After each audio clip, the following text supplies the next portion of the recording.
Welcome to another AriasWave update. Okay, so I am bringing you more updates more regularly lately, as you know. So we have broken the red line. So that makes me reevaluate the situation as to what this pattern is. So the first thing I'm seeing here is the potential for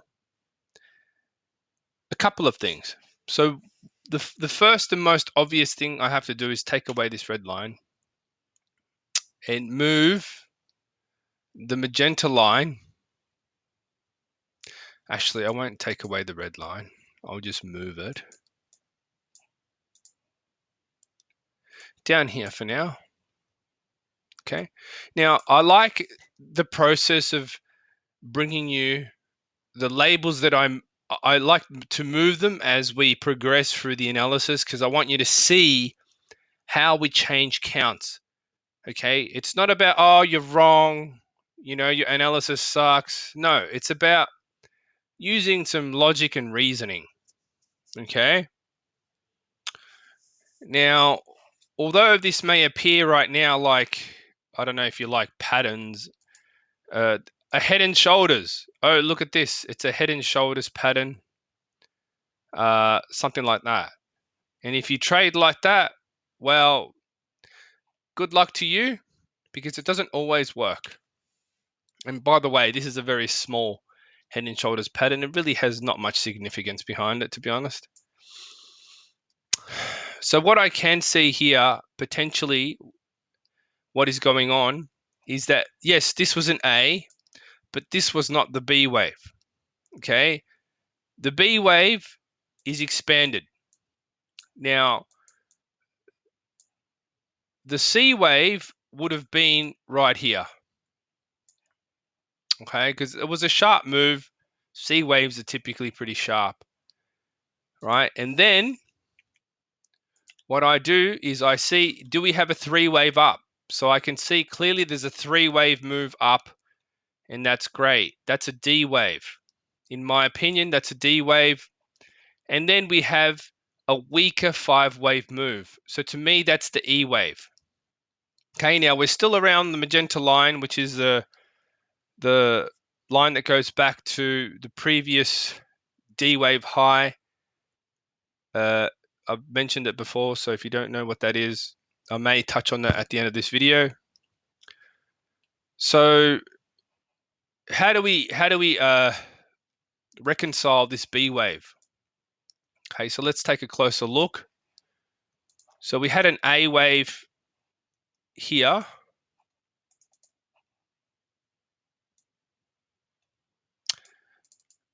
Okay, so I'm just going to do the color thing. Let's try to keep it simple, shall we? Whoops, hang on. Bear with me.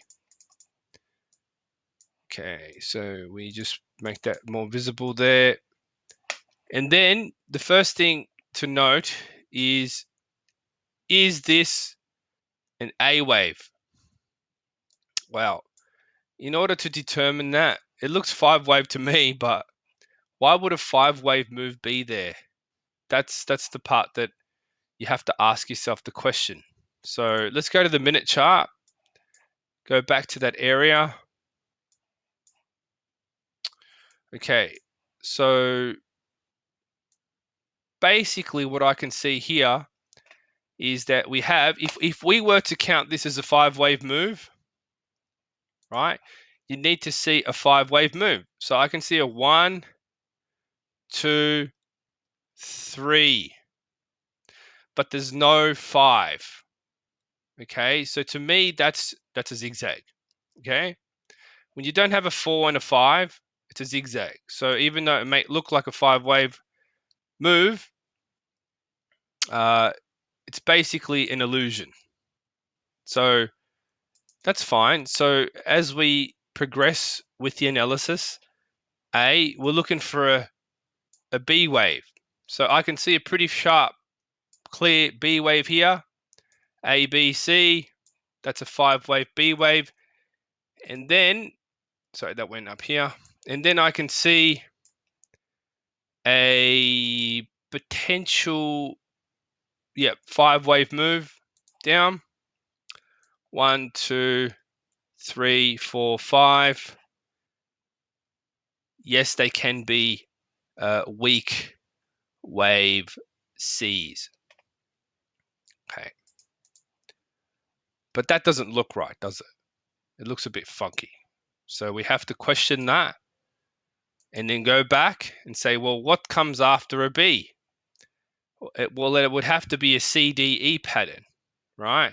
So can I make 5 waves out of this? 1, 2, 3, 4, 5. Okay, so there you have your C wave, a weak wave C, a D, E. So it's a CDE pattern. Okay, so you have your A, your B, and then your C.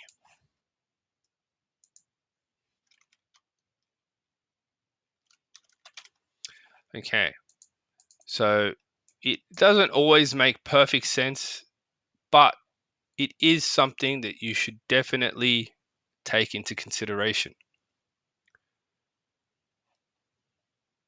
So that being said, then we have a 5-wave move. So that's the C. Okay, so yeah, obviously the C wave got longer because as we break back above that high, emotions went wild and created that overextended move, which was then corrected by a C wave. And then we had a D wave, a clear 3-wave move. And then we're following it up with what appears to be an ending weak wave E. Okay, it's a type 1, I think type 1 weak wave E, where each wave down is a zigzag. So we have the first zigzag there, right? 3, 3, 5, 3, 5. So that's 2. The next zigzag, A, B, C, for 3. Then we have a 3. Oops, sorry. 3, 3, 3, 3, 5. So now we're just going to basically produce another 3 and a 5 and then another zigzag. Something like that. It's very choppy, so you can see that that's the deal there. Now, let's just go back a little bit, back a little bit, back a little bit. Let's back up. Let's go back to the 5-minute chart. Okay. Now, wave 1 ended here. Okay. So we're looking for a correction, which this one seems to be expanded, and it may come back to the area of the previous 4th wave. Okay. So it could potentially be around, let me just draw this out.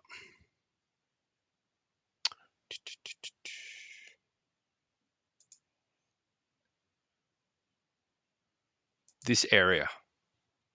Okay. Now, because it's expanded, it may just hit the top of that channel, or it may go down a bit lower.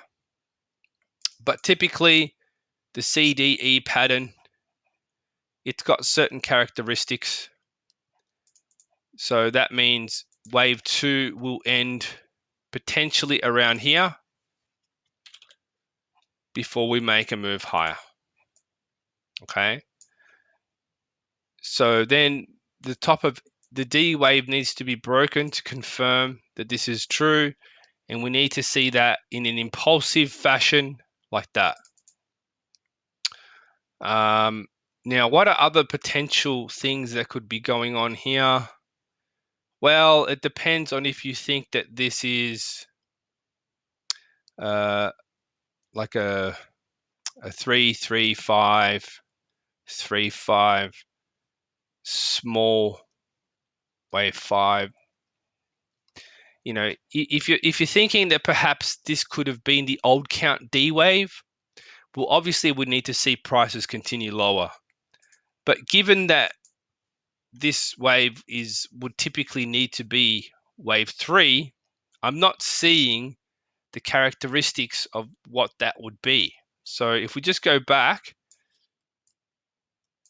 and remember that the third wave was a zigzag, I really don't think that wave 1 of wave 3 would be a leading diagonal, especially because wave 1 was sharp.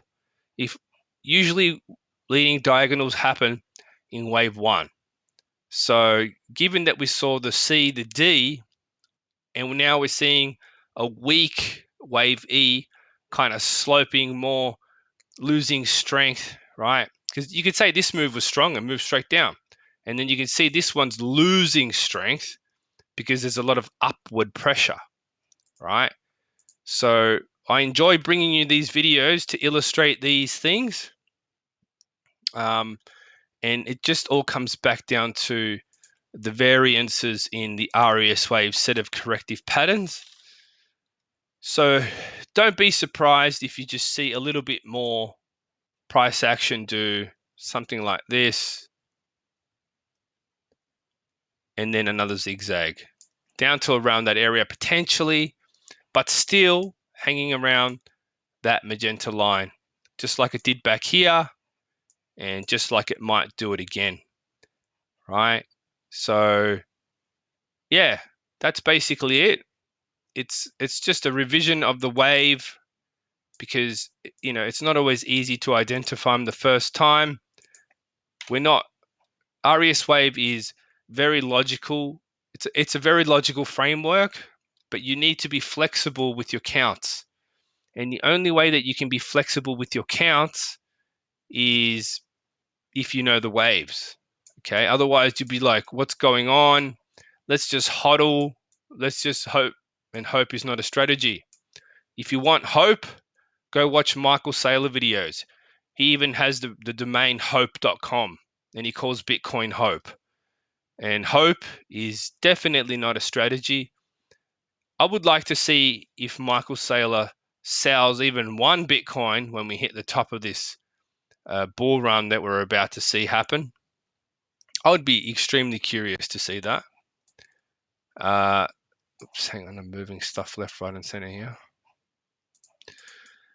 So what does this mean in terms of the overall count?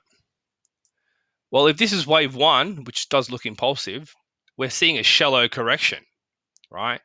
And if you pull out your fib, which I don't usually do because I find that fibs are just, you know, they can be used anywhere, right? We could see it come back to the 0.382 area, just like the A wave did, before we go further up. And if you know anything about waves, 0.382 is actually quite shallow for a correction. And that usually means wave 3 price action. Okay, so this is just a follow-up video to the previous one I did not even a few hours ago. And like I said, if I see action, I am going to post another video, right? Because this is what I'm following at the moment. So just to keep you informed on how this works, once you have that knowledge, you know every possible outcome. As long as you've got the rest of the waves accounted for, and you've got even a potential backup count. For example, if this continued lower, I'd just assume it was an E wave, and that was actually a D wave that completed per the previous idea. But if it doesn't, then it's simply just still correcting in wave 2, right, of wave 3, which started down here. Okay. And now because we're flirting with the highs, and we're also around the top of the triangle, which I'll just quickly show you again. Okay, we're at the top of that triangle.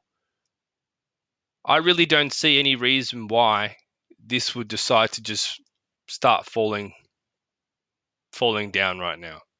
There is absolutely no reason for it. Bitcoin's about to rise. You see ADA, Cardano rising and a bunch of other coins rising.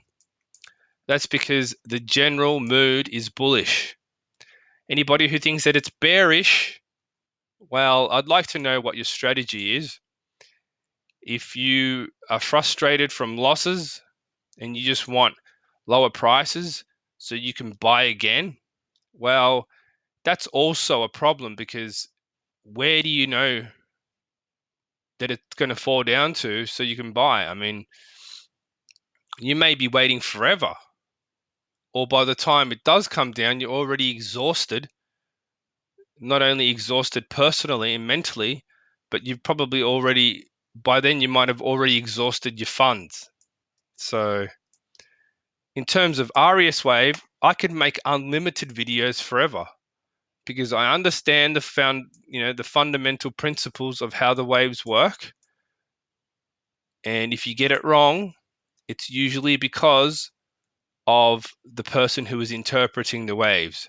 Not because AriasWave is wrong, it's the person who is interpreting the waves. The more experience you have, the more likely you will succeed. So if you don't know AriasWave, I suggest you get practicing. Hopefully you found this video interesting and informative. Thank you for watching.